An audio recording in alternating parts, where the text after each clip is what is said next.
ते आवाज शिवसेना महाराष्ट्र निर्माण सेनेचा उद्धव साहेबांचा आदित्य साहेबांचा महाराष्ट्र निर्माण सेनेच्या युतीचा हिंदू हृदय सम्राट सरसेनापती श्रीमान बाळासाहेब ठाकरे यांचा शिवसेना पक्षप्रमुख उद्धवसाहेब ठाकरे यांचा अध्यक्ष राजसाहेब ठाकरे यांचा युवासेना नेते आदित्य साहेब ठाकरे यांचा आणि आवाज कुणाचा? जय महाराष्ट्र. आज मी नगरसेविका झालेल्या तुम्ही जय महाराष्ट्र. आज मी माझ्या तमाम जनतेस हे सांगू इच्छिते की आपले पक्षाचे पक्षप्रमुख शिवसेना या उद्धव बाळासाहेब ठाकरे यांनी जो माझ्यावरती विश्वास दाखवला की एक साधारण गृहिणी ही हे काम करू शकते, की एक आपल्या नगराचा विकास करू शकते, आणि त्या विश्वासाला खरंच मी पूर्ण 100% उतरली आहे आणि याचा मला अभिमान आहे.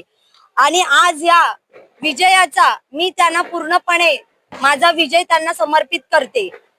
आणि माझे जे पदाधिकारी सगळे वरिष्ठ असो लहान असो माझे शिवसैनिक यांनी अहोरात्र 15-20 दिवस जी मेहनत केली, जे काही कष्ट केले, गल्लोगल्ली इकडे तिकडे सगळीकडे फिरले, ह्या मेहनतीचं फळ आज आम्ही हे घेऊन आलो आहोत की आम्ही आमचा विजयाचा झेंडा हा महानगरपालिकेवर फडकवला आहे आणि हा गुलाल आमचा उधळला आहे. यातच आम्ही खूप एवढे खुश आहोत की ते शब्दात व्यक्त नाही करू शकत. जय हिंद, जय महाराष्ट्र.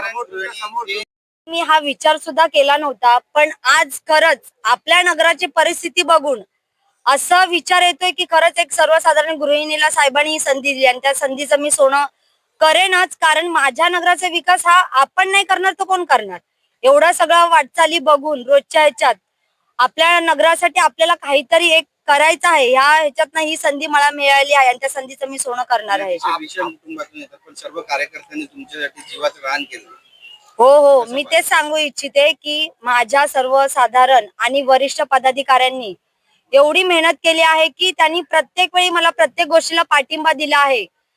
आपण कसं करायचं, काय करायचं हे मी सगळ्या माझ्या वरिष्ठांच्या मार्गदर्शनाखालून करत आले आणि त्याचं श्रेय आज आम्हाला मिळालं आहे. यात हे माझं भाग्य आहे.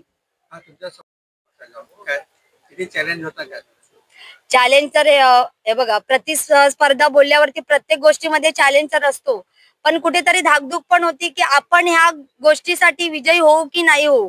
पण शेवटी एक प्रामाणिकपणा म्हणून आम्ही सगळीकडे आमचा प्रचार करत होतो व्यवस्थितपणे आणि त्या प्रचारातूनच आम्हाला ही एक संधी मिळाली आहे.